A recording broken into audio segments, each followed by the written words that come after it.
अमेरिकी सेना के पूर्व जनरल रॉबर्ट एब्रम्स ने दावा किया कि वैगनर चीफ येवगेनी प्रिगोजिन की मौत हो चुकी है।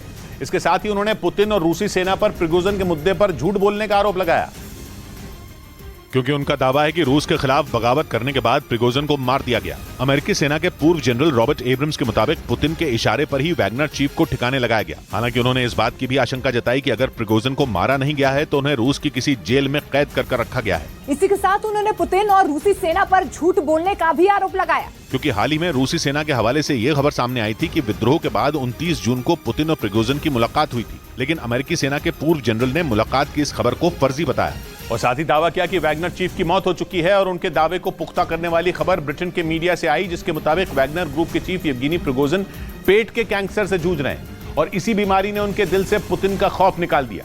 दावा है कि इसी वजह से प्रिगोजिन ने पिछले महीने रूस के खिलाफ विद्रोह करने जैसा बड़ा कदम भी उठा लिया था, क्योंकि पेट के कैंसर से जूझ रहे प्रिगोजिन को लगा कि अब उनके पास खोने के लिए कुछ नहीं। ब्रिटेन के मीडिया ने दावा किया कि इस बीमारी ने येवगेनी प्रिगोजिन के दिमाग से मौत का डर ही खत्म कर दिया, क्योंकि उन्हें यह पता लग गया कि उनके पास अब ज्यादा वक्त नहीं है। इसलिए प्रिगोजिन ने पिछले महीने रूसी सेना के खिलाफ बगावत करने जैसा आत्मघाती कदम उठा लिया था। हालांकि बाद में पुतिन के साथ प्रिगोजिन ने समझौता कर लिया और अपने लड़ाकों और हथियारों को लेकर वो रूस से लौट गए।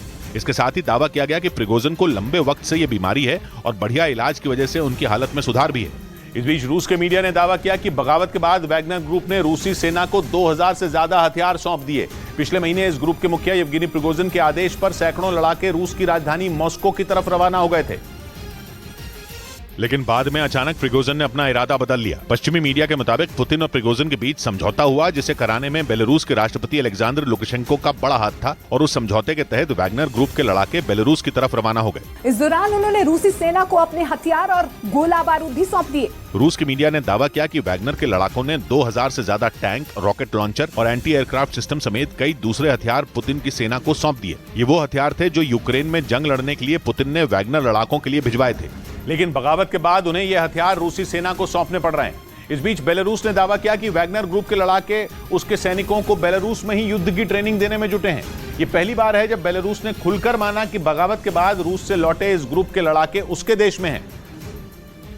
और इसके साथ ही बेलारूस ने वैगनर ग्रुप के लड़ाकों से जुड़ा एक वीडियो भी जारी किया। दावा है कि येवगेनी प्रिगोजिन के लड़ाके बेलारूस के सैनिकों को जंग लड़ने की ट्रेनिंग दे रहे हैं। जो वीडियो जारी किया गया उसमें ये लड़ाके बेलारूस की सेना को घात लगाकर हमला करने की बारीकियां समझाते दिखाई दिए। हालांकि इस बात की जानकारी नहीं दी गई कि ये ट्रेनिंग बेलारूस के किस इलाके में दी गई। वहीं इस ग्रुप के चीफ येवगेनी प्रिगोजिन के बारे में भी साफ नहीं किया गया कि वो कहाँ है, क्योंकि ऐसी खबरें सामने आई थी कि मॉस्को से लौटने के बाद उन्होंने बेलारूस में शरण ली है। उधर ब्रिटेन के मीडिया ने दावा किया कि रूस की फौज में मौजूद वैगनर चीफ के कई करीबी अधिकारियों पर पुतिन के आदेश के बाद बड़ी कार्रवाई की गई।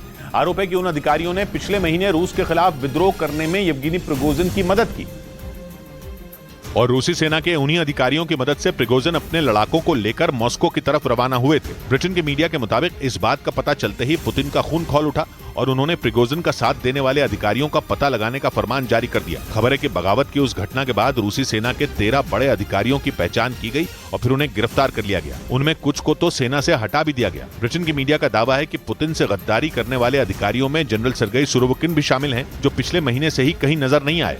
वहीं रूस के मीडिया ने दावा किया कि बगावत के बाद भी पुतिन ने वैगनर ग्रुप को साथ काम करने का मौका दे दिया।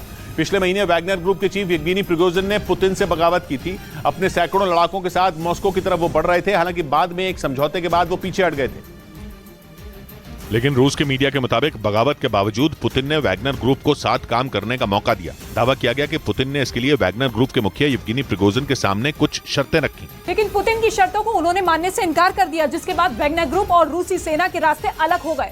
वैगनर ग्रुप ने यूक्रेन जंग में रूसी सेना के साथ मिलकर यूक्रेन को भारी नुकसान पहुंचाया। दावा किया गया कि वैगनर ग्रुप के लड़ाकों की वजह से ही रूस यूक्रेन के कुछ इलाकों पर कब्जा करने में कामयाब हुआ।